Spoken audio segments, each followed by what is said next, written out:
Hello friends, welcome to real life story. और आज की स्टोरी है बहू के तेवर।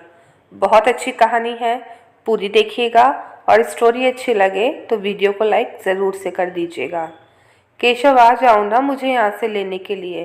अब मैं मम्मी जी को कभी भी परेशान नहीं करूँगी और ना ही उन्हें दुखी करूँगी, गरिमा ने अपने पति केशव से कहा। क्यों, अब तुम्हें अकल आ गई?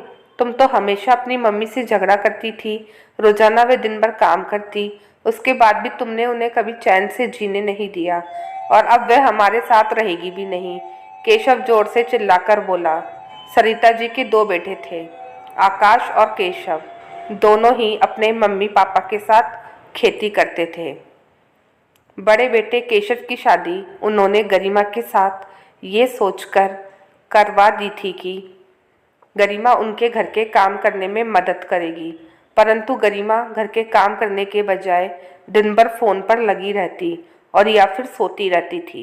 उसकी छोटी सी बेटी नन्ही भी थी, जिसे भी गरिमा नहीं संभाल पाती थी, और आखिर सरिता जी ही अपनी पोती का ध्यान रखती थी।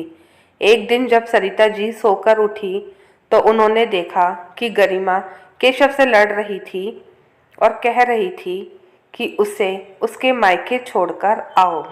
और केशव ने जब उसे मना किया तो गरिमा अपनी सास से लड़ने लगी और गुस्से में बोली, यहाँ मेरा दम घुटता है, नन्ही भी आपसे संभलती है नहीं, मुझे मेरे घर भेज दो, वहाँ मेरी मम्मी और भाभी इसकी बहुत देखभाल करेगी। सरिता जी बेचारी क्या करती, सुबह शाम दोनों समय का खाना वही बनाती थी। रात में नंदिनी जब भी रोती थी तब उसे भी वही संभालती थी। बहू के तेवर देखकर सरिता जी अपने बेटे केशव से बोली, बेटा, मैं पूरे दिन काम करती हूँ और रात को नन्ही को भी संभालती हूँ। अगर इतना कुछ करने के बाद भी अगर गरिमा इतनी दुखी है तो मैं इसे इसके मायके छोड़ आऊँ। तब केशव ने कहा, ठीक है मम्मी, मैं नन्ही और इसे इसके पीहर छोड़ आता हूँ। केशव नन्ही और गरिमा को उसके घर छोड़ आया। मायके में आकर भी गरिमा दिन भर कुछ काम नहीं करती थी। उसकी मम्मी और भाभी दिन भर काम में लगी रहती और उसकी बच्ची को भी संभालती। एक दिन गरिमा की मम्मी की तबीयत कुछ ठीक नहीं थी और नन्ही ने सारे कपड़े गंदे कर दिए थे। गरिमा की भाभी भी कुछ काम कर रही थी। उन्होंने गरिमा से नन्ही के कपड़े को बदलने को बोल दिया, और ये सुनकर गरिमा गुस्से में भर आई और बोली, तुमसे अच्छी तो मेरी सास है, वह अपने आप ही नन्ही के कपड़े साफ कर देती थी। तब गरिमा की मम्मी बोली, पता है, जब से तू आई है नन्ही ने मुझे रात में बिल्कुल भी सोने नहीं दिया, जिसकी वजह से मेरी तबीयत खराब हो गई। मेरी बस की नहीं है तेरे साथ तेरी बच्ची की भी सेवा करूं। आज से नन्ही को तू अपने पास सुलाया कर।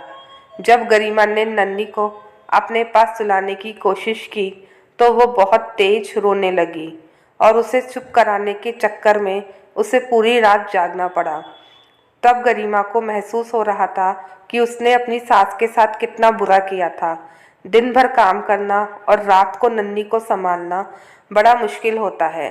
अगले दिन ही उसने केशव के पास फ़ोन कर दिया और बोली, मुझे अपने घर और मम्मी जी की बड़ी याद आ रही है, मुझे यहाँ से ले जाओ। गरिमा की मम्मी और भाभी खुश थी कि चलो बेटी को अकल तो आई, क्योंकि गरिमा की मम्मी और भाभी ने भी सोच लिया था कि इसको सही मार्ग दिखाना है। जब केशव ने अपनी मम्मी से गरिमा को वापस लाने के बारे में पूछा और ये भी कहा कि वह अपनी गलती के लिए शर्मिंदा है, तो सरिता जी ने रवि से कहा, कोई बात नहीं बेटा, सुबह का भूला अगर शाम को घर आ जाए तो उसे भूला नहीं कहते।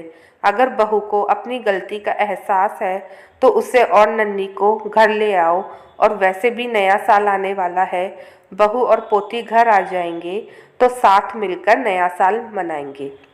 दोस्तों, कैसी लगी आपको स्टोरी? कमेंट सेक्शन में ज़रूर से बताइएगा।